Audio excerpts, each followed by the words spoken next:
जी आतिफ, अब board clear है? जनाब आतिफ साहब, अब बोर्ड क्लियर है बेटा?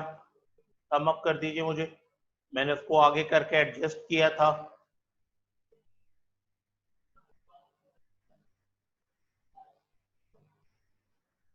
जी अदनान साहब, आपका मैसेज हो गया बेटा। कल थोड़ा सा इशू था, मैं नहीं कर सका, आज मैं करता हूं। ओके स्टूडेंट, 3 लॉस हमारे सामने हैं।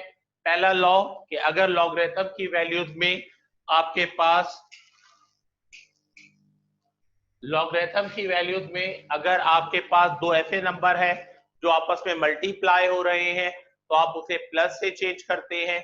अगर दो ऐसे नंबर लॉग के साथ हैं जो एक दूसरे को डिवाइड कर रहे हैं तो डिवाइड को आप माइनस के साथ चेंज करते हैं। और फाइनली अगर किसी वैल्यू के ऊपर पावर मौजूद है तो आप पावर को लॉग से पहले लिखते हैं। ये 3 लॉज जो हैं आपके जर्नल लॉज हैं। आइए क्वेश्चंस को हम सॉल्व करना शुरू करते हैं। क्वेश्चन नंबर 1 जो है वो आपको दिया गया है log a x की power cube y whole value divided by z की पावर स्क्वायर। इसका मतलब ये है बेटा कि आपने log a को x के साथ भी लिखना है, आपने log a को y के साथ भी लिखना है और आपने log a को z के साथ भी लिखना है। सबसे पहले हम देखते हैं कि x के ऊपर क्या मौजूद है, पावर मौजूद है। इसका मतलब है कि log a लिखने के लिए आपको लॉ नंबर 3 अप्लाई करना होगा। लॉ नंबर 3 के मुताबिक log की जो पावर है आप उसे पहले लिखेंगे और फिर आप log a को x के साथ लिखने के काबिल हो। क्लियर होगी बात यहां तक? इसके बाद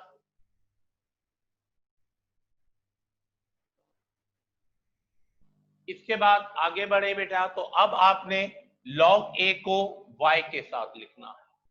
अब log a को y के साथ लिखना है तो x और y वेरिएबल्स के दरमियान कोई साइन नहीं है, ठीक है। log x और log y के दरमियान कोई साइन मौजूद नहीं है। तो जब दो नंबर्स या दो वेरिएबल्स के दरमियान कोई साइन मौजूद नहीं होता तो वो एक दूसरे को के साथ मल्टीप्लाई हो रहे हैं। और लॉ नंबर 1 कहता है कि मल्टीप्लाई को आप किससे चेंज करेंगे? प्लस से। मैंने प्लस से चेंज किया। अब मैं log a को किसके साथ लिख सकता हूं? y के साथ। तो मसले मैंने हल कर लिए। अब थर्ड और फाइनल ये है कि मुझे log a को किसके साथ लिखना है? z के साथ। लेकिन मैं देख रहा हूं कि x और y whole divided by z, यानी x और y किस पे डिवाइड हो रहे हैं? z पर डिवाइड हो रहे हैं।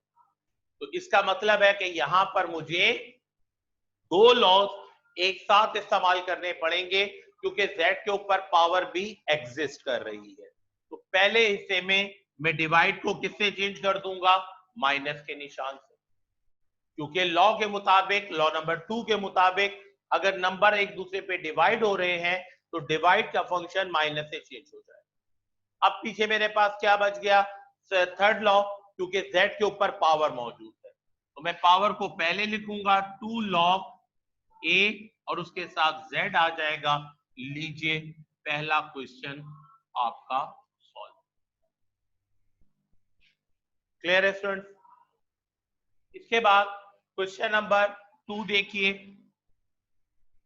क्वेश्चन नंबर 2 है log a under root x y square और z। अब पहली चीज जो इस सवाल में है वो है बेटा कॉमन पावर। x y और z पर कॉमन पावर किस फॉर्म में है? रूट फॉर्म में है। तो पहले स्टेप में मैं क्या करूंगा? log a x y का स्क्वायर z और कॉमन पावर क्या हो जाएगी? 1/2। log a x y z और कॉमन पावर हो जाएगी 1/2। याद रखिएगा बेटा, लॉज ऑफ लॉगरिथम उस वक्त तक एप्लीकेबल नहीं होते या अप्लाई नहीं किए जा सकते जब तक हर वेरिएबल यूनिटी के साथ यानी एक दफा हो, और इंडिविजुअल पावर रखता हो यानी इंडिविजुअल हो, पावर रखता हो, कॉमन पावर ना हो। तो एक स्टेप मुझे मजीद बढ़ाना पड़ेगा। लॉग ए एक्स की कॉमन पावर 1/2, y पर पहले से एक पावर है, कॉमन पावर 1/2, और z पर भी कॉमन पावर क्या आ जाएगी 1/। तो पहला मैंने काम क्या किया कि जो कॉमन पावर थी उसको इंडिविजुअली मैंने हर नंबर के ऊपर जो है मैनेज। लॉग ए एक्स के साथ आ गया, sorry log a as it is रहा, और हमने एक्स पर कॉमन पावर ले ली, इस तरह वाई पर भी कॉमन पावर ले ली, और जेड पर भी कॉमन पावर।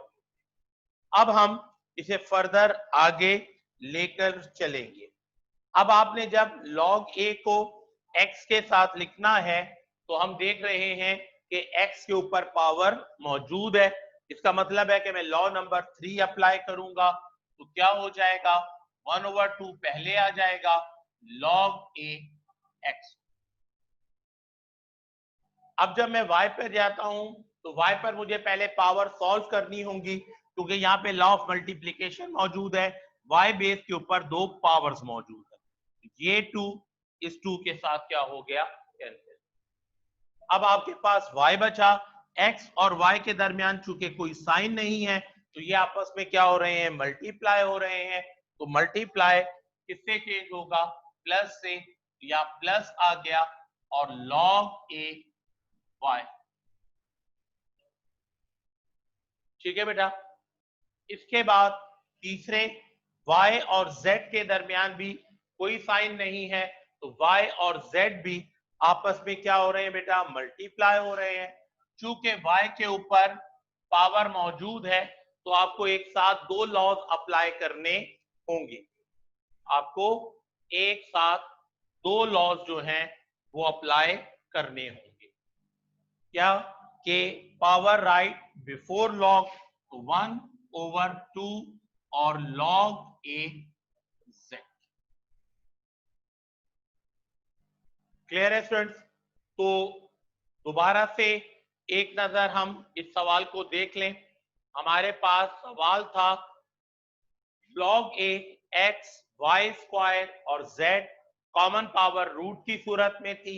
मैंने आपसे अर्ज किया बेटा कि अगर कॉमन पावर होगी, ठीक है, तो ऐसी सूरत में log a अप्लाई नहीं किया जा सकेगा। ठीक है बेटा। पहले स्टेप में मैंने कॉमन पावर मेंशन की, x y स्क्वायर और z की कॉमन पावर 1/2 यानी हाफ आ गई। अब मुझे हर वेरिएबल पर इंडिविजुअली पावर को मैनेज करना था, तो x की पावर 1/2 हो गई, y स्क्वायर पर पावर 1/2 हो गई, और z की पावर भी 1/2 हो। अब log a को मैंने तीनों पर अप्लाई करना है, तो 1/2 पहले आ जाएगा, log a x बन गया, मल्टीप्लाई प्लस से चेंज हो जाएगा, log y पर दो पावर्स मौजूद थी वो आपस में क्या हो गई कैंसिल हो गई, और log a y हो गया, और z पर चूंकि पावर मौजूद थी तो पावर 1/2 log a। क्लियर है स्टूडेंट्स? तीसरा सवाल बेटा इसका सबसे टेक्निकल सवाल है। बाकी सवाल आज देखने में लेंथी जरूर नजर आते हैं लेकिन इतने टेक्निकली नहीं है। सबसे टेक्निकल सवाल यही है जो अब मैं आपके साथ शेयर करने जा रहा हूं। बहुत तवज्जो के साथ बेटा इसे देखने की जरूरत।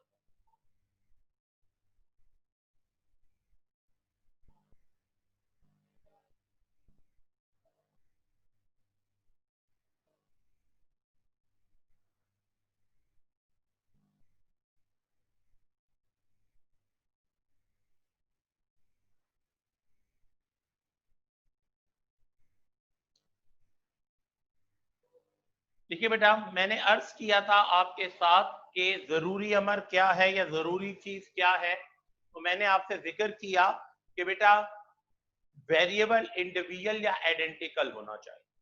यानी x कितनी मर्तबा होना चाहिए, 1 मर्तबा। इस सवाल में x आपको 2 मर्तबा नजर आ रहा है, ठीक है। इसी तरह y भी गौर करें तो y भी 2 दफा है। तो पहला इशू तो हमें ये है कि हमें x 1 मर्तबा लिखना है, 2 दफा नहीं। दूसरी बात मैंने ये कही थी कि वेरिएबल की आइडेंटिकल पावर होनी चाहिए, कॉमन पावर नहीं होनी चाहिए। तब तक आप लॉज ऑफ लॉगरिथम अप्लाई नहीं करोगे जब तक नंबर की आइडेंटिकल पावर नहीं होगी। कॉमन पावर होगी तो पहले आप उसे आइडेंटिकल पावर में कन्वर्ट करोगे एंड देन फिर आप उसे क्या करोगे, सॉल्व करोगे। तो सबसे पहले हम कोशिश करते हैं कि इंडिविजुअल या आइडेंटिकल पावर्स मैनेज करते हैं। कैसे करेंगे आइए देखिए। पहले स्टेप में आप गौर करें तो बेटा आपको 2 पावर्स नजर आ रही है। एक पावर जिसका इंडेक्स 3 है, इसके अलावा x की अपनी इंडिविजुअल पावर भी मौजूद है और y पर ऑलरेडी 2 और पावर एग्जिस्ट कर रही है। तो पहले मैं इंटरनल मैटर को देखूं, तो इंटरनल मैटर को जब मैं देखता हूं तो x की पावर -1 एज इट इज रही, ठीक है। इसके बाद y की पावर 3 और उस पर कॉमन पावर 1/2। अब इन दोनों की कॉमन पावर इंडेक्स 3 है तो वो कॉमन पावर 1/3। x की पावर -1 एज इट इज रहा, y पर 2 पावर थी, y की power 3 as it is. Root को मैंने उसके इंडिविजुअल वैल्यू 1/2 या इंडेक्स नंबर से चेंज कर लिया और पूरे दोनों नंबर्स के ऊपर जो कॉमन इंडेक्स था वो 3 था, वो पावर 1/3 से चेंज हो। डिवाइडेड बाय, यहां देखेंगे y की पावर 3 है, x की पावर 1/2i और इन दोनों के ऊपर भी एक रूट है और वो रूट पे क्योंकि इंडेक्स मेंशन नहीं है तो मैंने उसे कॉमनली क्या ले लिया, 1/2। क्लियर होगी बात यहां तक स्टूडेंट्स। अगले स्टेप में देखिए log a, ठीक है। x -1 की कॉमन पावर क्या है, 1/3, तो x -1 इंटू 1/3। y पर आपके पास सिचुएशन कुछ यूं है कि ये दोनों पावर्स आपस में मल्टीप्लाई करेंगे तो 3 1 जा 3, 3/2 हो जाएगा और इस पर भी कॉमन पावर 1/3 आ जाएगा। क्योंकि इंटरनली 2 पावर्स पहले से मौजूद थी बेटा, पहले आपने लॉ ऑफ मल्टीप्लिकेशन के तहत इन दोनों पावर्स को सॉल्व किया।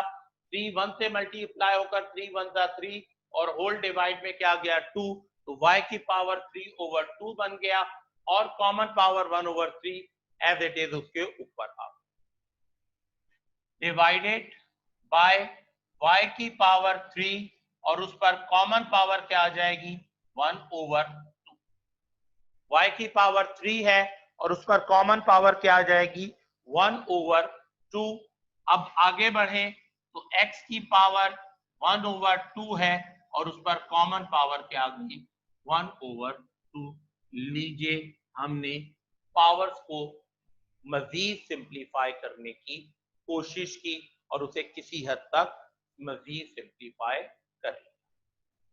नेक्स्ट स्टेप की तरफ जाऊं तो मेरे पास क्या सिचुएशन बनती है, log a x -1 1/3 से मल्टीप्लाई हो रहा है -1/3। y में एक 3 न्यूमिनेटर है, एक डिनोमिनेटर है, कैंसिल हो गया, रिमेनिंग y मेरे पास 1/2 बन। इसके बाद आगे मजीद बढ़ूं, डिवाइडेड बाय y 3 मल्टीप्लाई हो रहा है 1/2 से, तो 3 1 जा 3, 3/2 हो जाए। और नेक्स्ट x 1/2 मल्टीप्लाई हो रहा है 1/2 से, 1 1 जा 1, 2 2 जा 4, तो ये आपके पास 1/4 बन। क्लियर होगी बात यहां तक। अब नेक्स्ट स्टेप की तरफ जाऊं बेटा तो log a अपनी जगह रखा, ये x इस x पर डिवाइड हो रहा है। ठीक है, तो हमारे पास जो प्रीवियस कॉन्सेप्ट है कि सिमिलर वेरिएबल एक दूसरे पे डिवाइड हो तो उनकी पावर आपस में माइनस हो जाती है, -1/3 -1/, प्लस का 1/4 था, डिवाइड का ऊपर चेंज करेंगे या एक स्टेप बढ़ा लूं ताकि आपको समझने में मजीद आसानी रहे कि हमारे पास जो वैल्यू है हम उसे फ्रिक्शनल फॉर्म में ही कन्वर्ट कर लेते हैं। log a x की पावर -1/3 y की पावर 1/2 whole value divided by y की पावर 3/2 और x की पावर 1/, ठीक है। डिवाइड था बेटा, उस डिवाइड को मैंने आपके सामने इससे चेंज कर दिया, फ्रिक्शन फॉर्म में लिया। अब x पे डिवाइड हो रहा है और y पे डिवाइड हो रहा है। तो हमने चैप्टर 2 में पढ़ा था law of subtraction, law of subtraction apply करूंगा, -1/3 -1/4, इस तरह y 1/2 -3/, -1/3 प्लस का 1/4 पर जाके माइनस का 1/4 हो गया, y की पावर 1/2 प्लस का 3/2 था, ऊपर जाकर माइनस का 3/2 हो। ठीक है फ्रेंड्स, अब रफ वर्क में हम इस पावर को सॉल्व करके देख लेते हैं। -1/3 -1/4 दोनों वैल्यूज फ्रिक्शन में है, दरमियान में माइनस मौजूद है। एलसीएम का अमल करेंगे आप तो 3 और 4 का कॉमन मल्टीपल 12 हो जाएगा। क्रॉस का अमल करेंगे, 4 आकर -1 से मल्टीप्लाई होकर -4 हो जाएगा, 3 यहां जाकर -1 से मल्टीप्लाई होकर माइनस का 3 हो जाएगा। फाइनल पावर आपके पास -7/12। दूसरी तरफ आपके पास 1/2 -3/2 है। एलसीएम लेंगे, एलसीएम आपका कॉमन 2 हो जाएगा। न्यूमिनेटर एज इट इज आते हैं, अगर डिनोमिनेटर कॉमन हो तो 1 में से -3 माइनस करेंगे, -2 डिवाइड कर जाएगा 2 के ऊपर, 2 से कैंसिल हो जाएगा, रिमेनिंग क्या बचेगा, -1। इस तरीके से हमारे पास x की इंडिविजुअल या आइडेंटिकल पावर क्या बन गई, -7/12 और y की आइडेंटिकल पावर क्या बन गई, -1। इसके साथ साथ x भी हमारे पास एक मर्तबा हो गया और y भी हमारे पास एक मर्तबा। अब हम लॉग ऑफ लॉगरिथम अप्लाई करेंगे तो -7/12 log ax बन जाएगा, मल्टीप्लाई किससे चेंज होगा बेटा, प्लस के साथ, पावर -1 आएगी और log किसके साथ आ जाएगा, a y। ठीक है स्टूडेंट्स, तो इस तरह -7/12 log ax हो जाएगा, प्लस और माइनस नेक्स्ट स्टेप में हमारे पास होगा -7/12 log ax प्लस माइनस, ठीक है, 1 लिखा नहीं जाता वेरिएबल के साथ, log ay, और ये आपके क्वेश्चन का क्या हो जाएगा, आंसर।